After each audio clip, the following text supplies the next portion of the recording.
নমস্কার বন্ধুরা, মমতার লাইফস্টাইলে আপনাদের সবাইকে স্বাগত। পুরনো বন্ধুদের পাশে থাকার জন্য ধন্যবাদ এবং নতুন বন্ধুদের স্বাগত জানিয়ে শুরু করছি আজকের ভিডিও। এটা একটা অর্ডারি ভিডিও বলতে পারেন, কারণ আমি একটা ব্যাগ বানিয়েছিলাম। সেই ব্যাগটা দেখে আমাকে পাশের থেকেই এক দিদি এরকম একটা প্যান্ট দিয়ে গেছে, বলেছে যে এই প্যান্ট দিয়ে মানে ওই রকম একটা ব্যাগ বানিয়ে দিতে। তাই আজকে আমি সেটাই বানাতে বসেছি। তবে এটা বাচ্চাদের প্যান্ট, আমি বড়দের প্যান্ট দিয়ে বানিয়েছিলাম। এটা বাচ্চাদের প্যান্ট, আশা করি প্যান্টটা দেখেই বুঝতে পারছেন খুবই ছোট বাচ্চার প্যান্ট। তা আমি সেটাকে কেটে অনেক জুড়ে ঠুড়ে তৈরি করতে হবে, কারণ নর্মালভাবে এটা থেকে কিন্তু হবে না, আমাকে অনেকটাই এদিক ওদিক করে জুড়ে নিতে হবে। তাই ভাবলাম যে যেহেতু সেলাই করছি আর যেহেতু এটা আমাকে এক দিদিভাই দিয়েছে, তা আমি এটা আপনাদের সাথে শেয়ার করি, তাই আমি শেয়ার করছি। তা প্রথমে আমি প্যান্টটা এরকমভাবে কোমরের তলা থেকে কেটে নিলাম আর কি, পা দুটো কেটে নিয়েছি। তারপরে সেই পায়ের যে জয়েন্ট থাকে, জয়েন্ট থেকে পুরো দুটো পার্ট এক একটা পায়ে আলাদা করে নিলাম। তারপরে এখানে একটা মাপ নিয়ে নিলাম, এটা আমি মাপটা নিয়েছি হচ্ছে 10 ইঞ্চি বাই এই টুকরোটা হচ্ছে 6 ইঞ্চি আছে। আমি সমান করে মেপে দেখেছি, তা সমান করেই কেটে নিতে হবে, তাই আমি সমান করে কেটে নিচ্ছি। 6 ইঞ্চি বাই 10 ইঞ্চি টুকরোটা, এরকম দুটো পায়ের দুটো টুকরো নিয়েছি। সামনের পাতে দেখুন দুটো পায়ে কিন্তু এরকম দুটো ডিজাইন ছিল, তাই ভাবলাম এই ডিজাইন দুটোই আমি আজকে কাজে লাগাই। তাই এইভাবে ভাবলাম জুড়ে নেব, কিন্তু এইভাবে জোড়া যাবে না। এইভাবে জুড়লে মাপটা ঠিক আসছিল না, 1 ইঞ্চি মতন কম হচ্ছিল। 1 ইঞ্চি না, সরি, হ্যাঁ 1 ইঞ্চি কম হচ্ছিল। সেই জন্য আমি মধ্যিখানে একটা 2 ইঞ্চি কাপড় নিয়ে এই যে দেখুন দুটো পাটের সাথে এই যে এইভাবে জুড়ে আবার আমি পেছন দিয়ে কিন্তু প্রেস স্টিচ করে দিয়েছি, যাতে সেলাইটা উঁচু হয়ে না থাকে। এই যে বুঝতেই পাচ্ছেন দুটো পায়ের দুটো পাট একটু সরে গেছে, যেহেতু মধ্যিখানে জয়েন্টটা দিয়েছি। আর এটাও আমি কিন্তু জয়েন্ট দিয়ে নিয়েছি, একই মাপ করে নিয়েছি, মানে 10 ইঞ্চি বাই 13 ইঞ্চি হচ্ছে এটার মাপ। এটাকে আমি করে নিয়েছি। এবারে এটাকে আমি সেলাই করে নেব। তার জন্য আমি এখানে ফোম সিট ব্যবহার করছি। আপনারা চাইলে কিন্তু রাইস ব্যাগ বা আটা ব্যাগ যে কোনো কিছু এখানে ব্যবহার করতে পারেন। আমি এখানে আমার ঘরে একটু ফোম সিট ছিল, তাই আমি এটা ফোম সিটই দিচ্ছি। যেহেতু প্যান্টটা কিন্তু একদম নতুন, দেখেই বুঝতে পাচ্ছেন, তা ব্যাগটা বানালে আশা করছি খুবই সুন্দরই হবে, সেই জন্য আমি এখানে ফোম সিটটাই দিয়ে দিচ্ছি। তা আমি এক পার্ট বসিয়ে এরকমভাবে ফোম সিট কেটে নিলাম, দুটো পার্টের জন্য দুটোই কেটে নিয়েছি। আর এখানে আমি অস্ত্র হিসেবে আমার এটা ব্লাউজের যে আমরা অস্ত্র লাগাই, সেই একটা অস্ত্র অনেক দিন ধরে বাড়িতে পড়ে আছে, এইটা আমার কোনো কাজে লাগবে না আপাতত। তাই ভাবলাম যে এইখান থেকেই আমি কেটে এইটা অস্ত্রের কাপড়টা বার করে নিই। নিজের যদি হতো তাহলে কিন্তু আমি ঘরের কাপড়ের টুকরো বা যে কোনো কিছু, বিছানা চাদরের টুকরো বা পর্দার টুকরো যে কোনো কিছু আমি দিয়ে দিতে পারতাম, কিন্তু যেহেতু এটা একজন বানিয়ে দিতে বলেছে, তার বাড়িতে যাবে, তাই জন্য আমি সম্পূর্ণ জিনিসগুলো আলাদা আলাদাই ব্যবহার করলাম। এবারে প্রথমে অস্ত্রের কাপড়টা বসিয়ে দিলাম, আর তারপরে ফোম সিটটা, তারপরে এই যে জিন্সের প্যান্টের একটা পার্ট সেলাই করে রেখেছি আমি বসিয়ে দিলাম। দিয়ে এবার এই তিনটেকে একসাথে আমি পিন মেরে নেব। পিন মেরে নিলে একটা সুবিধা হয় কি, যে কখনো অসুবিধা হয় না, নড়ে যায় না সেলাই করার সময়। তারপরে এটাকে 4 পাশ সেলাই, তারপরে লম্বা লম্বা আর মধ্যেখান দিয়ে সেলাই দিলেও দিতে পারে, না দিলেও দিতে পারেন। আমি আর দিনে আমি খালি জাস্ট এরকম লম্বা সেলাইটাই দিয়ে নিয়েছি। সেলাইটা দিয়ে নিয়ে আসার পরে এবারে এখান থেকে দেখুন আমি সমান করে কেটে নিচ্ছি, কারণ এটা আমি 10 ইঞ্চি বাই 13 ইঞ্চি রেখেছিলাম। এখন এই দুপাশ দিয়ে ছেটে পরিষ্কার করে এটাকে কিন্তু আমি 9 ইঞ্চি করে নিচ্ছি, মানে দুপাশে আমি হাফ ইঞ্চি মতন করে কেটে বাদ দিয়ে দিয়েছি। দিয়ে এবারে মাপটা দাঁড়ালো 9 ইঞ্চি বাই 13 ইঞ্চি এটার মাপ। এরকমভাবে আমি কিন্তু দুটোই টুকরোই দুপাশই আর কি তৈরি করে নিয়েছি। আর বাড়তি যে অংশগুলো সাইডে ছিল এক্সট্রা, আমি এগুলো কিন্তু কেটে চেটে পরিষ্কার করে নিয়েছি। মাপটা আমি আপনাদের দেখিয়ে দিচ্ছি, দেখুন এই যে এটা হচ্ছে এই যে 13 ইঞ্চি এইভাবে, আর এইভাবে হচ্ছে 9 ইঞ্চি।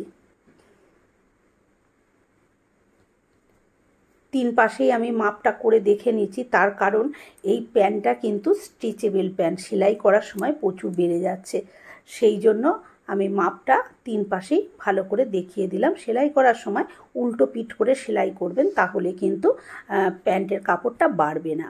এই যে দুটো টুকরোই রেডি করে নিয়েছি, এবার দুটো আমি এরকম ফিতেও তৈরি করে নিয়েছি, যে ব্যাগের মধ্যে হ্যান্ডেল লাগাবো সেটা হচ্ছে 17 ইঞ্চি বাই 1 ইঞ্চি হচ্ছে চওড়া, এরকম দুটো ফিতে আমি তৈরি করে নিয়েছি।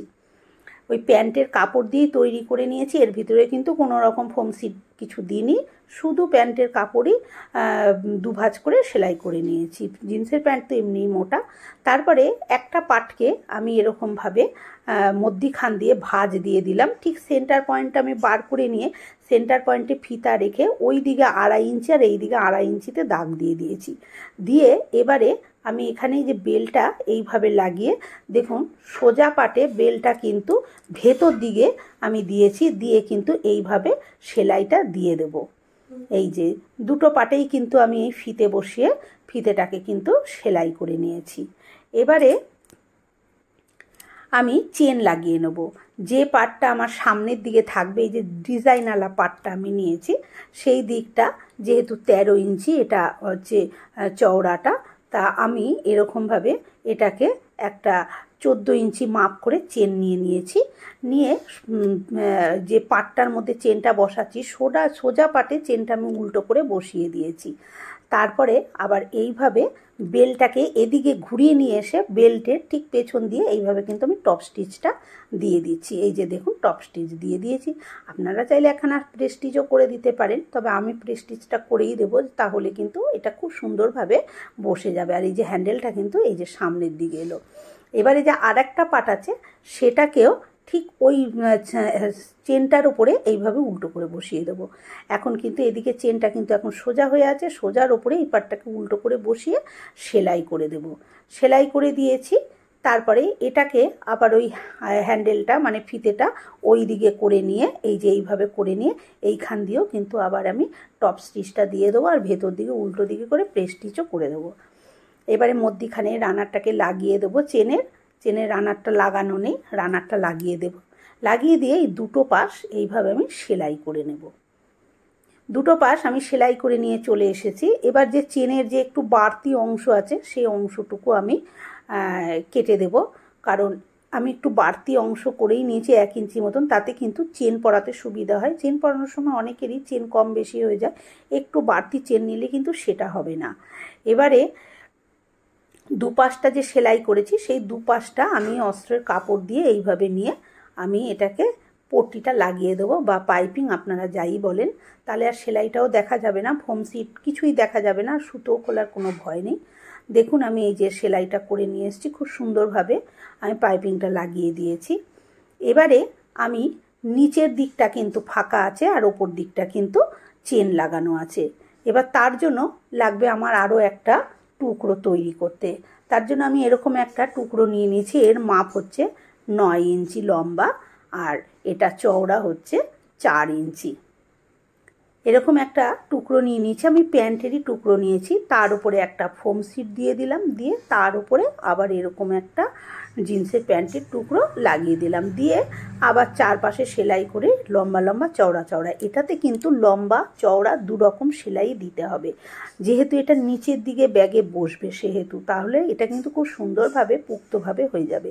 তারপরে এবারে দেখতেই পাচ্ছেন খোপ খোপ লম্বা লম্বা চওড়া চওড়া সেলাই দিয়েছি, আর বাড়তি অংশগুলো ছেটেও নিলাম। এবারে এটাকে এই ব্যাগের নিচের দিকে বসাবো। তো কী করে বসাবো, তাই জন্য এই টুকরোটাকে প্রথমে আমি এরকমভাবে ভাঁজ দিয়ে দেবো, মধ্যিখান দিয়ে লম্বালম্বিভাবে ভাঁজ দিয়ে ঠিক সেন্টার পয়েন্টে আমি এইরকমভাবে দুদিকেই দাগটা বসিয়ে নেব, যাতে আমার এটা বসাতে খুব সুবিধা হয়, কোনো দিক বেশি কোনো দিক কম না হয়, সেই জন্য কিন্তু এইভাবে আমি এই দাগটা দিয়ে নিলাম। এবারে ঠিক ব্যাগটা যেখানটা আমি এই যে দুপাশে সেলাই করেছি সেই সেলাইটার সাথে এই মধ্যিখানে যে দাগ দিয়েছি সেন্টার পয়েন্টটা আমি এইভাবে কিন্তু মিলিয়ে দেব। মিলিয়ে দিয়ে আমি এইভাবে প্রথমে পিন আপ করে নেব। প্রথমে এই দুপাশেই কিন্তু আমি এটাকে লাগাবো, এই যে পাশে লাগিয়ে নিয়েছি। এবারে এই পাশটাও আমি ঘুরিয়ে এইভাবে ঠিক ওই যেখানে দাগ দিয়েছি সেই সোজাসুজি যে ব্যাগের সাইডের সেলাইটা হয়েছে সেই সেলাই সমেত এটাকে ঠিক ওই একই জায়গায় আমি মিলিয়ে এইভাবে পিনটা করে নিচ্ছি। তারপরে এই পাশে সাইডের পিনগুলো আমি করে নেব। এই দুপাশে যদি আগে লাগিয়ে নেওয়া হয় তাহলে কিন্তু এটা খুব সুবিধাভাবে মানে অনায়াসে এটাকে সেলাই করা যাবে, সেলাই করতে অত সমস্যা হবে না। নালে এই ধরনের সেলাইগুলো করতে কিন্তু একটু সমস্যা হয়।